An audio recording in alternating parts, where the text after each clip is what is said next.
وَإِذَا بَدَّلْنَا آيَةً مَكَانَ آيَةٍ وَاللَّهُ أَعْلَمُ بِمَا يُنَزِّلُ قَالُوا إِنَّمَا أَنْتَ مُفْتَرٍ بَلْ أَكْثَرُهُمْ لَا يَعْلَمُونَ۔ آج سورۃ النحل کی آیت نمبر 101 اور 102 سے بیان ہے۔ وَإِذَا بَدَّلْنَا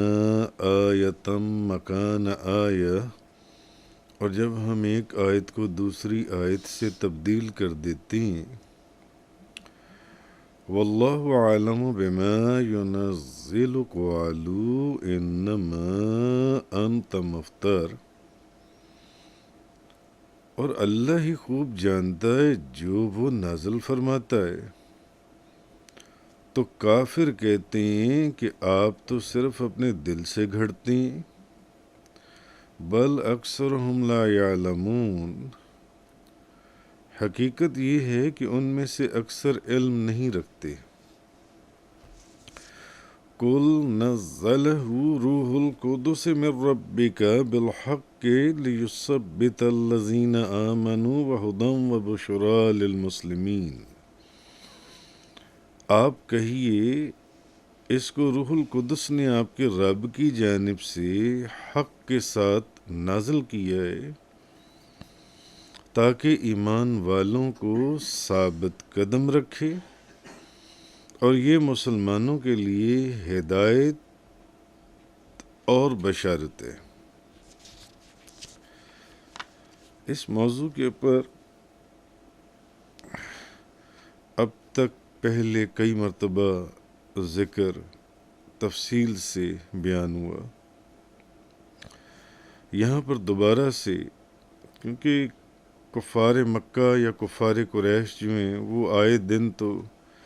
نبی کریم صلی اللہ علیہ وسلم کی بارگاہ میں بے ادبی اور گستاخی کرتے تھے اور قرآن کے اوپر ایک بہتان باندھتے تھے، تو پھر مختلف اوقات میں ان کو اس وقت کی حالت اور کیفیت کے مطابق ہی جواب بھی دیا جاتا تھا۔ تو حضرت ابن عباس رضی اللہ تعالی عنہما فرماتے ہیں کہ قرآن مجید کی ایک آیت نازل ہوتی جس میں بہت سختی اور شدت ہوتی، اور ایک آیت ایسی نازل ہوتی جس میں بہت نرمی ہوتی۔ تو قریش کے جو کافر ہیں وہ یہ کہتے کہ محمد صلی اللہ علیہ وسلم تو اپنے اصحاب کے ساتھ مذاق کرتے ہیں۔ اب وہ کافر آپس میں باتیں کرتے، کہتے کہ یہ اپنے اصحاب صحابہ کرام کے ساتھ یہ مذاق کرتے ہیں، یعنی آج ایک چیز کا حکم دیں گے تو کل اس چیز سے منع کر دیں گے، آج ایک چیز کا حکم دیں گے تو کل اس چیز سے منع کر دیں گے، اور یہ تمام باتیں اپنے دل سے گھڑتے ہیں، کیونکہ اس کی وجہ یہی ہے، اگر یہ اللہ کا کلام ہوتا تو ایک بات ہوتی، یہ کیا بات ہے کہ آج کوئی اور بات کہی جا رہی ہے، کل کوئی اور بات کہی جا رہی ہے، آج حکم نرم ہے، کل حکم سخت آ گیا ہے اس کے اوپر۔ تو اصل میں تبدیل کا مطلب کہ ایک چیز کو اٹھا کر کسی دوسری جگہ کے اوپر رکھ دینا، جگہ کو تبدیل کر دینا۔ تو اس آیت میں جو تبدیل کا آیا کہ جب ہم ایک آیت کو دوسری آیت سے تبدیل کر دیتے ہیں، جس کا کافر مذاق اڑاتی ہیں جن سے، تو آیت کو تبدیل کرنے کا مطلب یہ ہے کہ ایک آیت کو اٹھا کر کسی دوسری آیت کو اس کی جگہ رکھ دینا، اس کو نسخ کہتے ہیں۔ یعنی ایک آیت کا حکم منسوخ کر کے دوسرا حکم نازل کر دینا، ناسخ منسوخ، تو دوسرا حکم نازل کر دینا۔ اور جو آیت ناسخ ہوتی ہے وہ اصل میں یہ بیان کرتی ہے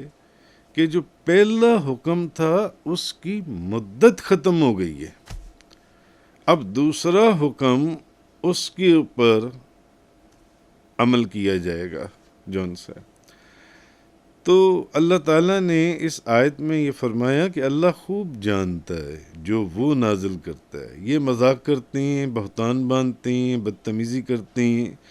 کہ یہ کیا، یہ تو انہوں نے اپنے پاس سے قرآن کو گھڑا ہے. تو اللہ خوب جانتا ہے جو وہ نازل کرتا ہے. اس کا مطلب یہ کہ اللہ تعالیٰ جو سخت اور نرم احکام نازل فرماتا ہے اس کی حکمت اللہ بہت اچھی طرح جانتا ہے. اللہ خوب جانتا ہے کیونکہ وہ عالم الغیب ہے، اور وہ تمام بدلتے ہوئے اور آنے والے وقت میں بدلتے ہوئے جو حالات کے تقاضے ہیں وہ ان کو بھی خوب اچھی طرح جانتا ہے اللہ تبارک و تعالی. تو یہ جو اس آیت میں فرمایا گیا کہ جب ہم ایک آیت کو دوسری آیت سے تبدیل کر دیتے ہیں اور اللہ ہی خوب جانتا ہے جو وہ نازل فرماتا ہے، تو کافر کہتے ہیں کہ آپ تو صرف اپنے دل سے گھڑتے ہیں. حقیقت یہ ہے کہ ان میں سے اکثر علم ہی نہیں رکھتے. ان میں سے اکثر لوگ جو ہیں وہ علم ہی نہیں رکھتے. تو اس کے اوپر پہلے بھی ایک مرتبہ میں نے تفصیل سے، بلکہ 2-3 مرتبہ میں نے تفصیل سے بیان کیا کہ اگر غور کریں تو جیسے کہ جس میں ایک مثال اکثر شراب کی دیتا ہوں کہ مکی زندگی کے پورا جو دور تھا اور مدینہ منورہ کا جو ابتدائی دور تھا اس میں شراب کی بھی اجازت تھی اور جوئے کی بھی اجازت تھی. بعد میں جب مسلمانوں کے دل و دماغ میں اسلام پوری طرح رچ بس گیا،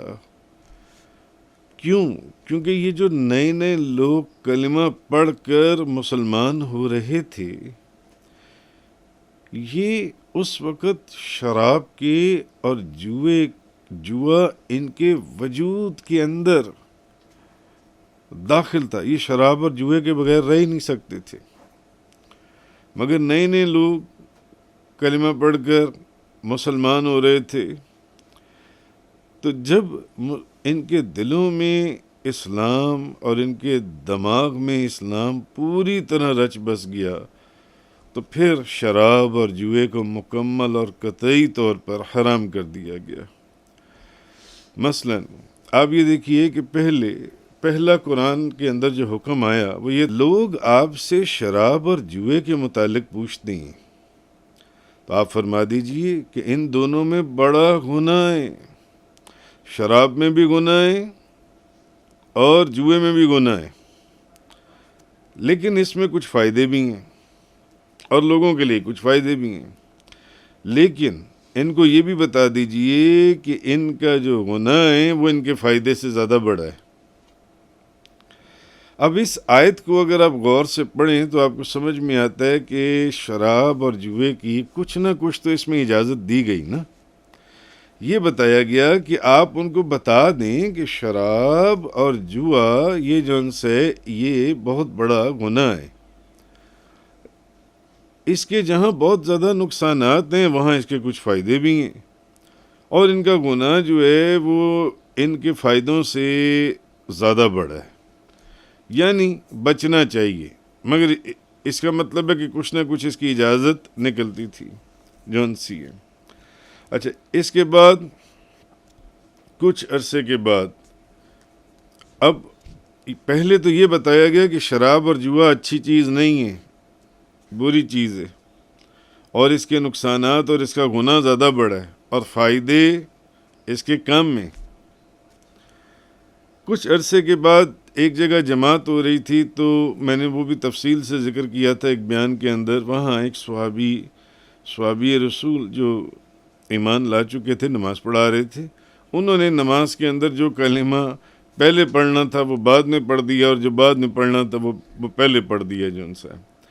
اب جب یہ واقعہ پیش آیا قرآن کے اندر وہاں پر، تو صحابہ کرام کے اندر نماز کی حالت میں، تو اب سورۃ النساء کے اندر کہ اے ایمان والو، نشے کی حالت میں نماز کے قریب نہ جانا، رک جاؤ یہاں تک کہ تم اس چیز کو سمجھنے لگو جس کو تم کہتے ہو. یعنی پہلے حکم یہ تھا شراب پینے کی اجازت تھی، مگر ساتھ یہ بھی بتا دیا اس کے نقصانات ہیں اور اس کا گناہ ہے اور اس کے فائدے بھی ہیں، مگر نقصان اور گناہ زیادہ ہے، بڑا ہے، فائدے اس کے کم میں جو ان سے ہیں۔ اب جب یہ واقعہ پیش آیا تو اب نماز کے جو اوقات تھے، جب نماز کا وقت قریب ہوتا تو اب شراب سے منع کر دیا گیا کہ اس دوران شراب نہیں پینی، ہاں اس کے علاوہ کوئی دوسرا وقت ہو تو شراب پی لو۔ یعنی اس آیت سے بھی یہ مطلب نکلتا ہے کہ حالت نماز کے علاوہ جو دیگر احوال ہیں ان میں شراب نوشی سے منع نہیں کیا گیا تھا۔ آگے پیچھے شراب پی لو، مگر نماز کے قریب شراب کے قریب نہ جانا۔ اب ذرا سخت حکم آ گیا، پہلا حکم تبدیل ہو گیا، اگلا حکم سخت آ گیا کہ اب پہلے آپ نمازوں کے اوقات کے قریب بھی شراب پی سکتے تھے، مگر اب نمازوں کے اوقات کے قریب شراب نہیں پینی، اس کا منع آ گیا۔ اور اس کے بعد پھر ایک وقت ایسا آیا کہ جب سورۃ المائدہ کے اندر یہ آیت نازل ہوئی، یا ایھا الذین آمنوا انما الخمر والمیسر والانصاب والازلام رجس من عمل الشیطان، اے ایمان والو، شراب، جوا، بت اور جوئے کے تیر سب محض ناپاک ہیں۔ اب مکمل ان کی ناپاکی بیان کر دی گئی۔ فاجتنبوہ لعلکم تفلحون، سو تم ان سے بچو تاکہ تم کامیاب ہو جاؤ۔ یعنی اگر کامیاب ہونے تو ان سے بچنا پڑے گا، کیونکہ یہ شیطانی کام ہے اور محض ناپاک ہے۔ تو معلوم ہوا کہ جس قوم کو اسلام کا پیغام پہنچایا گیا تھا، جیسے کہ میں نے پہلے آپ کو عرض کیا کہ وہ جوا اور شراب کہ وہ اس قدر عادی تھے کہ اگر ایک دم ان پر شراب کو حرام کرنا یہ حکمت کے خلاف تھا، کہ وہ شراب کے بغیر رہ ہی نہیں سکتے تھے۔ لیکن آہستہ آہستہ پہلے شراب کی برائی بیان ہوئی، جب اسلام کے اندر وہ داخل ہوئے، اسلام آہستہ آہستہ ان کے وجود میں مضبوط ہو رہا تھا۔ پہلے شراب کی برائی بیان ہوئی، اس کے نقصانات بیان ہوئے، اس کے بعد آہستہ آہستہ بتدریج اب جب اسلام اور زیادہ ان کے وجود میں داخل ہو گیا تب نمازوں کے قریب شراب کے قریب نہ جانا، قطن بھی نہ جانا، آگے پیچھے شراب جون سے پی لینا۔ لیکن پھر جب اسلام جون سا ہے، ان کے دلوں میں اسلام کی جڑیں اتنی مضبوط ہو گئیں کہ وہ اسلام کے حکم پر اپنی ہر پسندیدہ چیز کو اٹھا کر پھینک دینے کے لیے بھی تیار ہو گئے۔ تو اب شراب نوشی کی جو ایک اجازت تھی، جو کچھ جگہوں پر اجازت ملتی تھی، اس کو مکمل منسوخ کر کے شراب کو قطعی طور پر حرام کر دیا گیا۔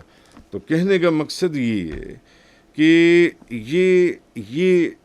اس چیز کا کافر مذاق اڑاتے تھے، اور کہتے تھے کہ یہ نبی کریم صلی اللہ علیہ وسلم اپنے پاس سے گھڑتے ہیں۔ اگر یہ خدا کا کلام ہوتا تو جو حکم ایک دفعہ آیا تھا اس کو تبدیل کیوں کیا گیا؟ کہیں تو شراب کی اجازت دی جا رہی ہے اور کہیں شراب سے منع کیا جا رہا ہے۔ تو وہ اس چیز کا مذاق اڑاتے تھے، مگر وہ یہ بات نہیں جانتے تھے کہ یہ اللہ تعالیٰ کی حکمت ہیں، اور وہ جانتا ہے کہ وقت کے تقاضے جو ان سے ہیں، وہ حکمت کے تحت ان کا کیا تقاضا ہے جو ان سے ہے۔ تو اس کے بعد فرمایا کہ ان میں سے اکثر لوگ علم نہیں رکھتے، یعنی وہ حقیقت قرآن کو نہیں جانتے، وہ قرآن کی حقیقت کو نہیں سمجھ سکتے، اور نہ ان کو نسخ اور تبدیلی احکام کے فائدے کی خبر ہے۔ میں آپ کو ایک چھوٹی سی مثال دیتا ہوں کہ آپ کسی حکیم کے پاس جاتی ہیں، کسی ڈاکٹر کے پاس جاتی ہیں، آج وہ آپ کی شوگر یا بلڈ پریشر کو دیکھ کر آپ کو میڈیسن کچھ دیتا ہے۔ آج آپ کی شوگر بہت بڑی ہوئی ہے، 400 کے اوپر ہے، یا رینڈملی 150 200 فاسٹنگ میں 150 200 کے اوپر ہے، اور رینڈملی 400 کے اوپر ہے، تو آج وہ آپ کو اس کی میڈیسن کچھ اور دے گا، لیکن جب یہ آپ کی شوگر یا بلڈ پریشر کنٹرول ہو جائے گا تو اس کی میڈیسنز چینج ہو جائیں گی۔ تو اس کا مطلب یہ نہیں ہے کہ اس ڈاکٹر نے پہلے جو میڈیسنز دی تھیں وہ غلط تھیں، نہیں، وہ اس وقت کا تقاضا تھا کہ جس وقت اس نے وہ میڈیسنز جو سی ہیں آپ کو دی تھیں۔ بہرحال آگے یہ نہیں فرمایا اے حبیب جو لوگ قرآن کے بارے میں آپ پر بہتان لگا رہے ہیں آپ ان سے فرما دیں کہ اسے میرے رب کے پاس سے جبریل علیہ السلام حق کے ساتھ لے کر آئیں ہیں، اور اس قرآن کے ناسخ اور منسوخ کو میرے رب نے حضرت جبریل علیہ السلام کے ذریعے مجھ پر نازل کی ہے کہ یہ اس کا وہ ان حکمتوں کو جانتا ہے، جیسے کہ ڈاکٹر یہ جانتا ہے کہ آج کیا میڈیسن دینی ہے اور کل اسی بیماری کی کیا میڈیسن دینی ہے، اگلے ہفتے اس بیماری کی کیا میڈیسن دینی ہے، اور پھر کہاں اس کی تعداد کو بڑھانا ہے، کہاں اس کی تعداد کو کم کرتے کرتے کرتے پھر بالکل ختم کر دینا ہے کہ اب نہیں لینی ہے میڈیسن ورنہ یہ نقصان پہنچائے گی جان سے۔ یہ تو اس قرآن کو حضور نے فرمایا کہ یہ ناسخ اور منسوخ کو اللہ تبارک و تعالیٰ نے جبریل علیہ السلام کے ذریعے مجھ پر نازل کی ہے، جس کو تم یہ کہتے ہو کہ میں نے اس کو اپنے پاس سے گھڑ لی ہے جون سے، تاکہ یہ جو چیز ہے، یہ جو عمل ہے، یہ ایمان والوں کو ثابت قدم کر دے اور ناسخ اور منسوخ کی تصدیق کی وجہ سے ان کے ایمانوں کو اور مضبوط کر دے، اور یہ قرآن مسلمانوں کے لیے نہ صرف ہدایت ہے بلکہ بہت بڑی خوشخبری بھی ہے۔ یہ چیز ان دونوں آیات کے اندر فرمائی، وَإِذَا بَدَّلْنَا آیَةً مَّكَانَ آیَةٍ، اور جب ہم ایک آیت کو دوسری آیت سے تبدیل کر دیتے ہیں، وَاللَّهُ أَعْلَمُ بِمَا يُنَزِّلُ قَالُوا إِنَّمَا أَنْتَ مُفْتَرٍ بَلْ أَكْثَرُهُمْ لَا يَعْلَمُونَ، اور اللہ ہی خوب جانتا ہے جو نازل فرماتا ہے، تو کافر کہتے ہیں کہ آپ تو اپنے دل سے گھڑتے ہیں، حقیقت یہ ہے کہ ان میں سے اکثر علم ہی نہیں رکھتے۔ قُلْ نَزَّلَهُ رُوحُ الْقُدُسِ مِنْ رَبِّكَ بِالْحَقِّ لِيُثَبِّتَ الَّذِينَ آمَنُوا وَهُدًى وَبُشْرَىٰ للمسلمین، آپ کہیے اس کو روح القدس نے آپ کے رب کی جانب سے حق کے ساتھ نازل کی ہے تاکہ ایمان والوں کو ثابت قدم رکھے، اور یہ مسلمانوں کے لیے ہدایت بھی ہے اور بشارت بھی۔ تفسیر قرآن کا یہ لیکچر انگلش میں سننے کے لیے براہ کرم ڈسکرپشن میں موجود لنک پر کلک کریں۔